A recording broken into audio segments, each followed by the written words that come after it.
الحمد لله وكفى وسلام على عباده الذين اصطفى أما بعد فأعوذ بالله من الشيطان الرجيم بسم الله الرحمن الرحيم والعصر إن الإنسان لفي خسر إلا الذين آمنوا وعملوا الصالحات وتواصوا بالحق وتواصوا بالصبر صدق اللہ العظیم۔ اس سورت کا نام سورہ عصر ہے۔ یہ سورت بھی مکی ہے، یعنی نبی کریم صلی اللہ علیہ وسلم کے مکہ سے مدینہ کی طرف ہجرت کرنے سے پہلے یہ سورت نازل ہوئی۔ اس سورت میں 1 رکوع اور 3 آیتیں ہیں۔ قرآن کریم کی موجودہ ترتیب کے اعتبار سے یہ سورت 103 نمبر پر ہے، اور قرآن کریم کے نازل ہونے کی ترتیب کے اعتبار سے یہ 13ویں نمبر کی سورت ہے۔ اس سورت کا پہلا لفظ والعصر ہے، اس مناسبت سے اس سورت کا نام سورہ عصر رکھا گیا۔ اس سورت میں اللہ تبارک و تعالی نے اس بات کو بیان کیا ہے کہ تمام انسان خسارے اور نقصان میں ہیں، سوائے ان لوگوں کے جن میں 4 باتیں پائی جاتی ہو۔ ان 4 باتوں کو یہاں بیان کیا ہے کہ جس شخص میں یہ 4 چیزیں پائی جائے وہ کامیاب ہو سکتا ہے، ورنہ ان کے علاوہ تمام لوگ خسارے اور نقصان میں ہیں۔ ہمیں سورت کی تفسیر سننے سے پہلے اپنے آپ کو تیار کرنا ہے کہ اس چھوٹی سی صورت میں صرف 3 آیتوں کی اس چھوٹی صورت میں جن 4 باتوں کو بیان کیا ہے، کیا وہ باتیں حقیقی معنی میں میرے اندر ہے یا نہیں؟ اگر نہیں ہے تو ڈرنے کی بات ہے کہ قرآن کہہ رہا ہے اور اللہ کا فرمان ہے کہ یہ 4 باتیں جن میں نہ ہو وہ خسارے میں ہیں، نقصان میں ہیں۔ چاہے دنیاوی اعتبار سے میں مالدار ہوں، زمیندار ہوں، بزنس مین ہوں، ہر اعتبار سے آشائش کی چیزیں میرے پاس ہے، لیکن قرآن کی زبان میں میں نقصان میں اور خسارے میں ہوں اگر یہ 4 باتیں مجھ میں نہیں ہیں۔ کون سی 4 باتیں ہیں؟ ان 4 باتوں کو بیان کرنے سے پہلے اللہ تبارک و تعالی قسم کھا رہا ہے، والعصر، قسم ہے زمانے کی۔ حالانکہ کلام کس کا ہے؟ اللہ کا۔ ہم قسم کھا کر کوئی بات بولتے ہیں تو ہمیں قسم کھانے کی ضرورت کیوں پڑتی ہے؟ سامنے والے کو یقین دلانے کے لیے کہ اگر تجھے یقین نہ آتا ہو تو میں قسم کھا کر کہتا ہوں، کیونکہ ہو سکتا ہے میں جھوٹ بھی بول رہا ہوں اور ہو سکتا ہے میں سچ بھی بول رہا ہوں۔ سچ اور جھوٹ وہ دونوں باتوں کا احتمال ہمارے کلام میں ہے، لیکن اللہ کے کلام میں تو جھوٹ کا احتمال ہی نہیں ہے، پھر بھی اللہ قسم کھا کر کہہ رہا ہے۔ اللہ تبارک و تعالیٰ کا کلام تو کبھی جھوٹا نہیں ہو سکتا۔ وَمَنْ أَصْدَقُ مِنَ اللَّهِ قِيلًا، اللہ سے بڑا سچا کون ہو سکتا ہے؟ قرآن بھی کہہ رہا ہے۔ پھر بھی اللہ تعالیٰ تاکید کے لیے اپنے بندوں کو تاکید کے ساتھ سمجھانے کے لیے قسم کھاتا ہے، وَالْعَصْرِ، قسم ہے زمانے کی۔ یہ تو قسم کی اہمیت کا اندازہ ہوا۔ اب قسم کس چیز کی کھائی جا رہی ہے؟ زمانے کی۔ آدمی بھی جب کسی چیز کی قسم کھائے گا تو کوئی معمولی چیز کی قسم نہیں کھائی جاتی۔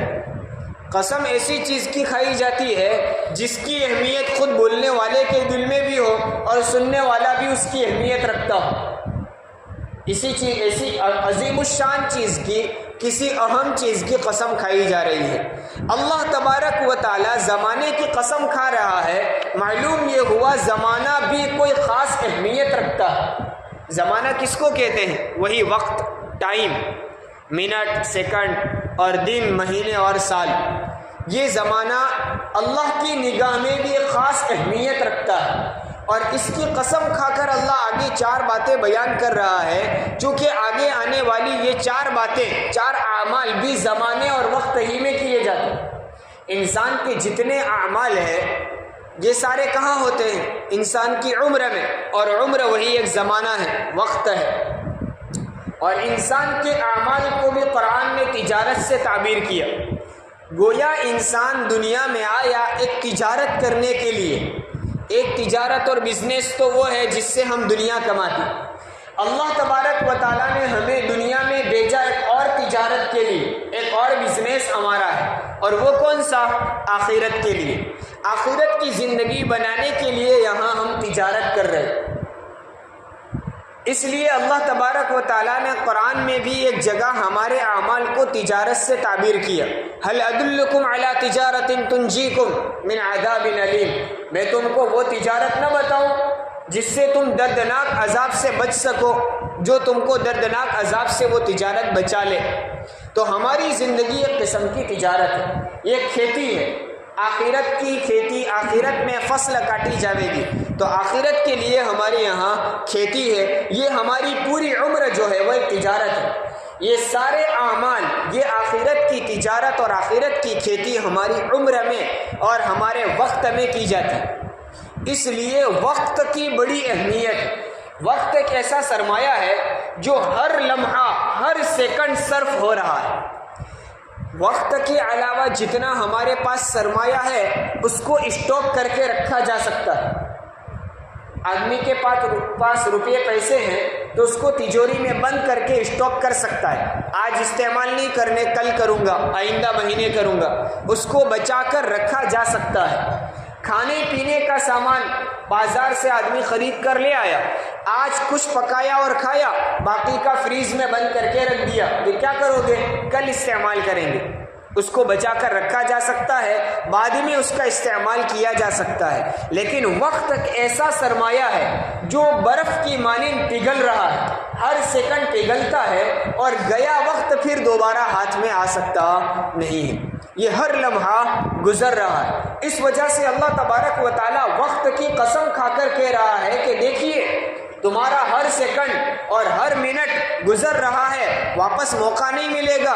ہم قسم کھا کر، اسی چیز کی قسم کھا کر تم کو کہہ رہے ہیں یہ 4 اعمال اپنی زندگی میں پیدا کر لو، اگر نہیں کیا وقت گزر جائے گا اور گزرتے گزرتے آپ موت کے منہ تک پہنچ جاؤ گے، پھر اس کے بعد موقع نہیں رہے گا۔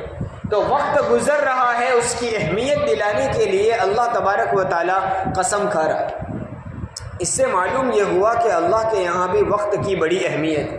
ہمارے معاشرے میں یہ ہوتا ہے کہ سال گزرا تو انسان برتھ ڈے مناتا ہے، سالگرہ مناتا ہے۔ کیوں بھائی؟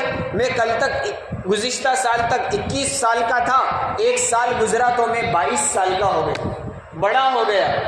حالانکہ بڑا نہیں ہوا، اکبر الہ آبادی نے بھی اپنے ایک شعر میں کہا ہے کہ جو سال گزرا تو بڑا نہیں ہوا، تجھے اللہ تبارک و تعالیٰ نے جتنے سال کی زندگی دے کر بھیجا تھا اس زندگی میں سے 1 سال کم ہو گیا۔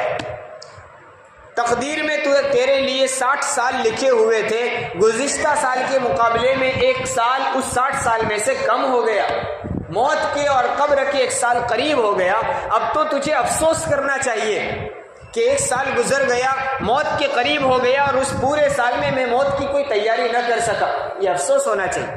اور انسان اپنی صحیح عقل سے بھی سوچے تو اس کو اندازہ ہوگا کہ یہ خوشی منانے کا موقع ہے کہ افسوس کرنے کا موقع ہے۔ ایک آدمی کو یہاں سے کہا جائے کہ ہم تم کو یہاں سے احمد آباد لے جاتے ہیں، کیا ہوگا؟ احمد آباد پہنچنے کے بعد آپ کی موت، آپ کو سزا دے دی جائے گی، موت کی سزا آپ کے لیے مقرر ہے۔ اب بس آپ کے پاس موقع یہاں سے سفر کر کے احمد آباد پہنچنے کا، اتنی آپ کے پاس زندگی ہے، پھر آپ کو موت کی سزا دے دی جائے۔ اب وہ آدمی یہاں سے نکلا، بس میں، ٹرین میں بیٹھا، اور جو ایک نیا اسٹیشن آتا ہے وہ خوشیاں مناتا ہے۔ کیا ہوا؟ کیونکہ میں اپنی منزل کے قریب پہنچ رہا ہوں۔ کیا ہوا بھائی؟ کہ میں ایک منزل آگے بڑھ گیا۔ ایسی خوشی منانے والے کو عقل مند کہا جائے گا یا بے وقوف؟ وہ کہہ تو یہ رہا ہے کہ میں ایک منزل، ایک اسٹیشن آگے بڑھا، لیکن حقیقت میں وہ اپنی موت کے زیادہ قریب ہوں۔ عقل مند آدمی ہوگا تو جو آگے بڑھے گا دل کی دھڑکنیں تیز ہوتی جائے گی، جو قریب پہنچے گا اور زیادہ پریشان ہوگا۔ تو ہماری زندگی گزر رہی ہے، ہم موت کے قریب جا رہے ہیں۔ جو سال گزرے یوں افسوس ہونا چاہیے کہ پچھلے سال میں کچھ نہ کر سکا، اب تو سنور جاؤ اور آئندہ کی زندگی بنانے کی کوشش کرو۔ بہرحال اللہ تبارک و تعالیٰ اس عظیم ایک اہم چیز کی قسم کھاتا ہے، والعصر، قسم ہے زمانے کی۔ کیا کہہ رہا ہے قسم کھا کر؟ ان الانسان لفی خسر، بے شک انسان یقیناً خسارے میں ہے۔ دو دو تین تین تاکید کے ساتھ اللہ رب العزت فرما رہا ہے یقینی بات ہے کہ انسان بے شک خسارے اور نقصان میں ہے، سب انسان نقصان اور خسارے ہی میں ہے۔ تو پھر بچا کون، حفاظت میں کون ہے؟ الا الذین، سوائے ان لوگوں کے، کون؟ الذین آمنوا، جو لوگ ایمان لے آئے۔ پہلی شرط، پہلی بات، نقصان سے بچنے کے لیے پہلی چیز ضروری ہے ایمان کا ہونا۔ اللہ رب العزت کا بہت بڑا فضل ہے، اللہ نے ہمیں ایمان کی عظیم الشان دولت سے نوازا۔ جن چار چیزوں کی ضرورت ہے خسارے سے بچنے کے لیے، ان میں سے ایک تو اللہ نے ہمیں بغیر مانگے دے دی ہے، لیکن اس پر مطمئن ہو کر بیٹھنے کی ضرورت نہیں ہے۔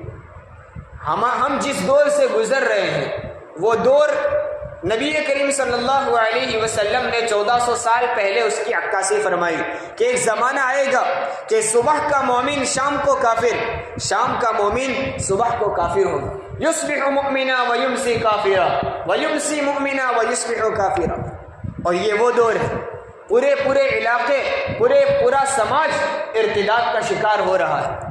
یہ فتنوں کا دور ہے، اس زمانے میں اپنے ایمان کی بہت زیادہ فکر کرنے کی ضرورت ہے۔ اور ہمارا ایمان تو کتنا کھوکھلا، صحابہ کرام رضوان اللہ علیہ مجمعین کے ایمان کے مقابلے میں اگر دیکھا جائے تو ہمارا ایمان کیا حیثیت رکھتا ہے؟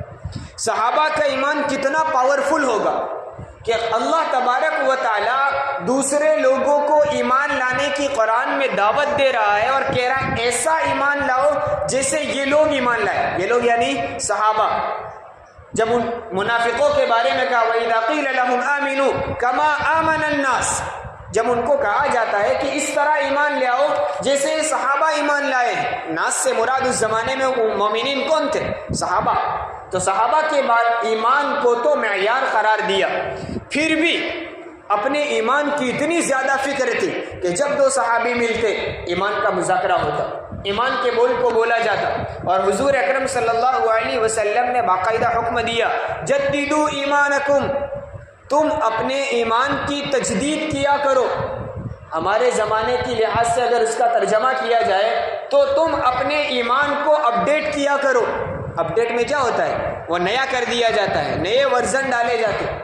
اپنے ایمان کی تجدید کرو، اپڈیٹ کرو، پرانا ہو جائے گا، آہستہ آہستہ کمزور ہو جائے گا، اس لیے اپنے ایمان کی تجدید کرو۔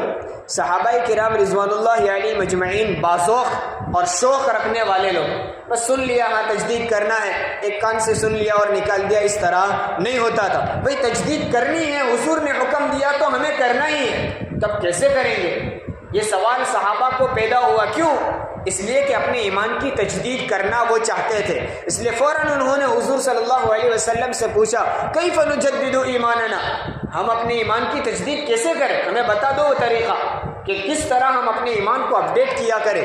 رسول اللہ صلی اللہ علیہ وسلم نے فرمایا اکثروا من قول لا الہ الا اللہ، لا الہ الا اللہ کو کثرت سے پڑھا کرو۔ کثرت سے کا مطلب خوب لا الہ الا اللہ کا ورد کیا کرو، روزانہ اس کا ذکر کیا کرو، اس کو پڑھا کرو۔ یوں نہ سمجھو ہم مومن ہیں بس کام ہو گیا، ہم نے کلمہ ایک مرتبہ پڑھ لیا، کیا گارنٹی ہے کہ ہم موت تک اس ایمان کی حفاظت کر لیں گے؟ کون گارنٹی دے سکتا ہے؟ اور میں نے کہا نا ہمارے زمانے میں تو بہت مشکل ہو گیا، اور خود ہم اپنے اعمال کو دیکھیں، اگر جانچیں اور نصوص کو دیکھیں تو اندازہ ہوگا ہمارے اعمال کیسے ہیں۔ منافقوں کی جو علامات بیان کی گئی ہے وہ ہمارے اعمال میں پائی جاتی ہے۔ ایک حدیث میں منافقین کی 3 علامتیں بیان کی ہے۔ منافق کون ہوگا؟ کہ وہ جو بات کرے تو جھوٹ بولے، اذا حدث کذب۔ ہماری زبان سے کتنا جھوٹ نکلتا ہے، اپنا مال بکوانے کے لیے، اپنا بزنس چلوانے کے لیے، کسی کو کسی طرح سمجھا دینا ہے، بس جھوٹ بولنا پڑے تو بول دے۔ اذا حدث کذب، منافق کی علامت ہے۔ واذا وعد اخلف، وعدہ کرے تو خلاف ورزی کرے۔ کتنے خلاف ورزی ہو رہی ہے اب ذرا دیکھیے، جس سے ملے اس سے وعدہ، تیرا کام پکا، شام کو آتا ہوں میں کر دوں گا، شام کو کوئی عطا پتہ نہیں۔ یہ مزدور طبقہ ہو یا بزنس مین ہو یا کارخانے چلانے والے ہو، ہر آدمی اپنے گراہک کو وعدہ کر کے سمجھا دے گا میں کر دوں گا، پھر کچھ نہیں۔ وَإِذَا وَعَدَ أَخْلَفَ، یہ منافق کی علامت ہے۔ وَإِذَا اؤْتُمِنَ خَانَ، امانت رکھی جائے تو خیانت ہو۔ یہ منافقوں کی علامت ہے جو مومنین کے اعمال میں ہم دیکھ رہے ہیں۔ کہنے کا مقصد یہ ہے کہ ہمارے اعمال کیسے ہیں؟ تو اعمال کو دیکھا جائے تو ہمارے اعمال تو منافقوں جیسے ہیں۔ اللہ ہماری حفاظت فرمائے، کہیں ان اعمال کی وجہ سے ہمارا ایمان سلب ہو گیا تو کیا کر لیں گے؟ اس لیے گارنٹی تو نہیں دی جا سکتی۔ قرآن نے منافقوں کا عمل کیا ذکر کیا ہے؟ وَإِذَا قَامُوا إِلَى الصَّلَاةِ قَامُوا كُسَالَىٰ، جب نماز کے لیے کھڑے ہوتے منافق، اس زمانے کے منافق بھی نماز نہیں چھوڑتے تھے، لیکن کیا ہوتا تھا؟ نماز کے لیے کھڑے ہوتے تو سست بن کر، بے دل ہو کر، دل لگتا نہیں تھا، سستی کے ساتھ نماز پڑھتے۔ معاف کیجئے، ہماری مسجدوں کا جائزہ لیجئے، پہلے تو یہ دیکھیے کہ نمازی کتنے ہیں، اور نماز پڑھنے والے اگر پڑھتے بھی ہیں تو گویا اللہ پر احسان کر دیا ہو۔ یہ ان باتوں کا سب سے پہلے میں اپنے آپ کو مخاطب بنا۔ تراویح میں دیکھیے پچھلے 2 3 صفحے انتظار کر رہی ہے امام کے رکوع کی، کیوں؟ سستی آ رہی ہے کھڑے ہونے میں۔ کتنی دیر کھڑا ہونا ہے بھائی؟ ایک رکعت کے رکوع تک کا کتنا وقت ہوگا؟ ہماری 3 منٹ 5 منٹ میں تو 2 رکعت ہو جاتی ہے، تو پہلی رکعت اللہ اکبر کہہ کر رکوع تک کتنا ٹائم ملے گا؟ مان لو 5 منٹ بھی ملا تو 5 منٹ بیٹھ کر کون سا آرام مل جائے گا؟ اللہ کے سامنے 5 منٹ کھڑا ہونا ہمیں بھاری معلوم ہوتا ہے۔ یہ صفت منافقوں کی تھی جو قرآن نے ذکر کی ہے، وَإِذَا قَامُوا إِلَى الصَّلَاةِ قَامُوا كُسَالَىٰ۔ پھر کیا؟ یراؤن الناس، وہ نماز پڑھتے ہیں تو کیسے؟ پہلے تو سست بن کر، اور جتنی پڑھتے ہیں وہ بھی لوگوں کو دکھلانے کے لیے، ریاکاری کے ساتھ۔ یہ منافقوں کی علامت ہے۔ میں کہنا یہ چاہتا ہوں کہ ہمارے اعمال تو اتنے کمزور ہو گئے ہیں کہ منافقوں کے جو اعمال تھے، ان کی عادتیں تھیں، وہ عادتیں ہم میں آ گئی ہے، تو ہم اپنے ایمان کی کون سی گارنٹی دے سکتے ہیں؟ تو صحابہ کے مقابلے میں تو ہمیں اپنے ایمان کی تجدید اور اپڈیٹ کی بہت زیادہ ضرورت ہے، اور حضور نے اس کا باقاعدہ ہمیں حکم دیا ہے۔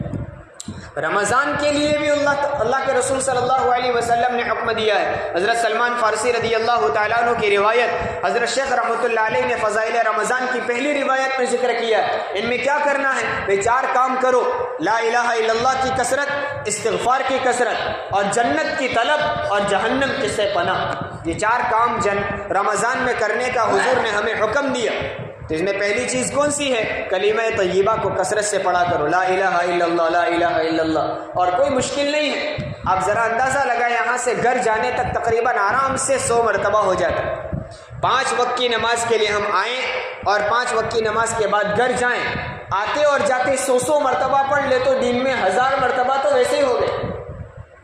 لیکن ہم اپنا اتنا وقت کام میں نہیں لاتے، استعمال میں نہیں لاتے۔ ارادہ کرو اور نیت کرو کہ آج سے ہم لا الہ الا اللہ کا ورد شروع کریں گے، اور کم از کم رمضان میں 70,000 مرتبہ لا الہ الا اللہ پڑھ لیا کرو۔ نیت کریں گے، ارادہ کریں گے، کوئی مشکل نہیں۔ یہ بزرگوں کی طرف سے دیا ہوا ایک عمل ہے، لا الہ الا اللہ 70,000 مرتبہ پڑھو، اللہ تبارک و تعالی انشاءاللہ اس عمل پر مغفرت کر دے گا۔ 70,000 مرتبہ پڑھ کر اپنے مرحومین کے لیے اصالہ ثواب کرو، خود اپنے لیے 70,000 مرتبہ پڑھ کر اسٹاک کر لو، اللہ تبارک و تعالیٰ اس کی برکت سے انشاءاللہ مغفرت کر دے گا۔ اور یہ واقعہ بھی حضرت شیخ رحمۃ اللہ علیہ نے فضائل اعمال میں ذکر کیا ہے۔ فضائل اعمال کا میں حوالہ بھی جان بوجھ کر بار بار دیتا ہوں، چونکہ اس کی تعلیم کو اہمیت دو۔ فضائل اعمال کی تعلیم میں اپنے آپ کو محتاج بنا کر بیٹھیں اور دل کے کانوں سے سنیں۔ ایک تو بیٹھنے والوں کی تعداد بہت کم ہے، اور جتنے بیٹھتے ہیں اللہ ہمیں معاف فرمائے، ہم دل کے کانوں سے توجہ سے نہیں سنتے، روٹین کا کام ہو رہا ہے۔ آئے بیٹھ گئے، بھائی کیوں بیٹھے؟ روزانہ کی تعلیم کا اہتمام کرنا ہے، اس لیے بیٹھ گئے۔ بھائی جو سنایا جا رہا ہے اس کو اپنی زندگی میں اتارنے کی نیت سے سنیں۔ حضرت شیخ رحمۃ اللہ علیہ نے فضائل ذکر میں واقعہ ذکر کیا ہے کہ ایک بزرگ فرماتے ہیں کہ ہمارے زمانے میں ایک نوجوان کے بارے میں مشہور تھا کہ وہ صاحب کشف ہے، اس کو کشف ہوتا ہے، بہت سی چھپی ہوئی باتیں بھی اس کو اللہ تبارک و تعالیٰ الہام کر دیتا ہے۔ تو فرماتے ایک مرتبہ ہم کھانے میں ایک ساتھ بیٹھے ہوئے تھے، اچانک اس نے مجھ سے کہا کہ تمہاری ماں کو جہنم کا عذاب ہو رہا۔ وہ بزرگ فرماتے ہیں کہ میں نے وہ لا الہ الا اللہ 70,000 مرتبہ پڑھا ہوا تھا، تو میں نے اس نوجوان کی بات سن کر فوراً اپنی ماں کو اصالہ ثواب کر دیا۔ میں نے ادھر اصالہ ثواب کیا، اس کا علم میرے پاس بیٹھے ہوئے اس نوجوان کو بھی نہیں تھا، میں جانتا تھا اور میرا اللہ جانتا تھا، چونکہ دل میں اصالہ ثواب کیا تھا، کسی کو بتایا بھی نہیں تھا۔ کہتے میں نے اصالہ ثواب کیا اور فوراً اس نوجوان نے کہا کہ اب تمہاری ماں کی مغفرت کر دی گئی۔ وہ بزرگ فرماتے ہیں کہ مجھے اس سے دو چیزوں کا فائدہ ہو. ایک تو اس بات کا یقین ہو گیا کہ اس نوجوان کے بارے میں جو مشہور ہے کہ وہ صاحب کشف ہے وہ بات سچی ہے، چونکہ وہ پہلے کہہ رہا تھا جہنم میں ہے، پھر میں نے اصال ثواب کیا اس کا تو اس کو بھی میں نے نہیں بتایا تھا، پھر وہ کہہ رہا ہے مغفرت کر دی گئی، پتہ چلا وہ واقعتاً صاحب کشف ہے. اور دوسرا اس چیز کا فائدہ ہوا کہ 70,000 مرتبہ لا الہ الا اللہ پڑھنے پر اللہ تعالیٰ مغفرت کر دیتا ہے. اس لیے ارادہ کرو، ہمیں ضرور پڑھنا ہے. ایک مجلس میں ایک بیٹھک میں پڑھنا ضروری نہیں، ایک ہی دن میں پورا کرنا بھی ضروری نہیں. روزانہ تھوڑا تھوڑا جتنا پڑھ سکے روزانہ پڑھتے جائیں اور کاؤنٹنگ کرتے جائیں. وہ نمبر والی تسبیح اب آتی ہے، اس پر آسانی سے گنتی ہو جاتی ہے، اس کی گنتی کر لیں. اور پھر روزانہ کی مقدار اپنی ایک ڈائری میں یا موبائل میں بھی محفوظ کر لیں کہ آج میں نے اتنا پڑھا، تاکہ وہ تسبیح میں اگر وہ تعداد نکل جائے، زیرو ہو جائے تو ہمارے پاس تعداد محفوظ رہے. 1 مہینہ، 1.5 مہینہ، 2 مہینے، 6 مہینے بھی چاہے ہو جائے، لیکن اس کے شروعات کرو. اللہ تبارک و تعالیٰ شروع کریں گے اللہ آسان کر دے. تو بہرحال 4 چیزوں خسارے سے بچنے کے لیے ضروری ہے. اس میں پہلی چیز ایمان، الا الذین آمنوا. دوسری چیز وعملوا الصالحات، اور نیک اعمال. صرف ایمان کافی نہیں ہے، ہاں ایمان کی وجہ سے اللہ تبارک و تعالیٰ ایک نہ ایک دن جنت ضرور نصیب کرے گا، لیکن ایمان کے ساتھ اعمال صالحہ کا یعنی نیک اعمال کا ہونا بھی ضروری ہے. جن اعمال کا کرنا فرض اور واجب ہے وہ تو کرنا ہی ہے، کسی حال میں بھی ضروری ہی ہے، اس کے بغیر کوئی چارہ کار نہیں. آپ قرآن میں پڑھیے تو جگہ جگہ ان الذین آمنوا وعملوا الصالحات، جنتیوں کو جو بشارت دی ہے کہ ان لوگوں کو جنت کی خوشخبری سنا دو، تو اکثر جگہوں پر کیا کہا ہے؟ ان لوگوں کو جنت کی خوشخبری سنا دو جو ایمان لائے اور نیک اعمال کی. معلوم ہوا ایمان کے ساتھ نیک اعمال کا ہونا بھی ضروری ہے. 2 باتیں ہوئی، اور یہ 2 باتیں ہر شخص کی اپنی ذات سے تعلق رکھتی ہے. خسارے سے بچنے کے لیے ایمان کا ہونا ضروری اور نیک اعمال کا ہونا ضروری. یہ 2 ہوئی، یہ 2 باتیں خود اپنی ذات سے تعلق رکھتی. اگلی 2 باتیں جو ہیں وہ دوسروں سے تعلق رکھتی. دوسروں کے ساتھ تم کو یہ کرنا ہے، کیا کرنا ہے؟ وتواصوا بالحق، اور حق چیز کی، حق بات کی وصیت کرو. وصیت کا کیا مطلب ہے؟ ہم 2 لفظ بولتے ہیں، نصیحت اور وصیت. نصیحت کا معنی تو سب سمجھتے ہیں، کسی کو اچھی بات بتلا دینا، لیکن کوئی اچھی بات دوسرے کو تاکید کے ساتھ بتانا، وزن دے کر تاکید سے کہنا، اسی کا نام ہے وصیت. کسی کے انتقال کے وقت آخر میں وہ کوئی بات کہے، ہم اس کو بھی وصیت کہتے ہیں کہ انہوں نے یہ وصیت کی. اس کو وصیت کیوں کہتے ہیں؟ کہ مرتے مرتے آدمی جو بات کہے گا وہ بڑی اہم اور ضرورت کی ہوگی، تاکید والی ہوگی، اسی وجہ سے اس کو وصیت کہا جاتا ہے. تو وصیت کرو کس بات کی؟ حق بات کی، اچھی باتوں کی، یعنی نیک اعمال کی. اللہ تبارک و تعالیٰ کے احکام، رسول اللہ صلی اللہ علیہ وسلم کے طریقوں کی دوسروں کو وصیت کرو. پہلی 2 چیزیں اپنی ذات کے متعلق بیان کی، اس میں بھی کیا کہا ہے؟ ایمان لاؤ اور نیک اعمال کرو. اسی چیز کو حق کہتے ہیں، یعنی دوسروں کو بھی ایمان کی دعوت دو اور نیک اعمال کی دوسروں کو دعوت دو. وصیت کرو، تاکید کے ساتھ دوسروں کو بتاؤ، اور اسی کو ہم امر بالمعروف کہتے ہیں. نیک اعمال کی دوسروں کو تلقین کرنا، امر بالمعروف یعنی اچھی چیزوں کا حکم دینا. اور چوتھی چیز وتواصوا بالصبر، اور صبر کی وصیت کرو. اب صبر کس کو کہتے ہیں؟ عام زبان میں ہم صبر کا معنی یہ سمجھتے ہیں کہ کوئی مصیبت آ جائے، پریشانی آ جائے تو اس کو برداشت کرنا، یہ کیا ہے؟ صبر ہے. اس کا نام بھی صبر ہے، لیکن صبر کا معنی صرف اتنا ہی نہیں ہے، صبر کا معنی اور بھی ہے. کون سا معنی ہے؟ ایک تو جو ہمارے یہاں مشہور ہے، مصیبت میں کوئی پریشانی آ جائے تو اس کو برداشت کرنا. اسی طرح جو نیک اعمال ہم کر رہے ہیں اس پر مضبوطی کے ساتھ جمے رہنا، ثابت قدم رہنا، اس کا معنی بھی، اس کو بھی کیا کہتے ہیں؟ صبر. صبر، ثبات قدمی، جمے رہنا. تو گویا صبر کی وصیت کا حکم دیا، اس میں یہ معنی بھی آ گیا کہ جو نیک اعمال تم کر رہے ہو اس پر مضبوطی کے ساتھ جمے رہو، اس کو چھوڑنا نہیں ہے، لگے رہنا ہے، کرتے رہنا ہے. رمضان آ گیا، شب برات آ گئی، یا کوئی اور دن آ گیا تو ہم نے مسجدوں کا رخ کر لیا، پھر پورا سال مسجد نظر نہیں آتی. یہ نہیں ہونا چاہیے. جمع رہنا اور لگے رہنا. اس لیے حضور اکرم صلی اللہ علیہ وسلم نے فرمایا احب الاعمال الی اللہ ادومها وان قل. اللہ تبارک و تعالیٰ کو سب سے پسندیدہ عمل وہ ہے جو لگاتار کیا جائے، دائمی ہو، ہمیشہ کرتا رہے، اگرچہ تھوڑا ہو. سمجھ میں؟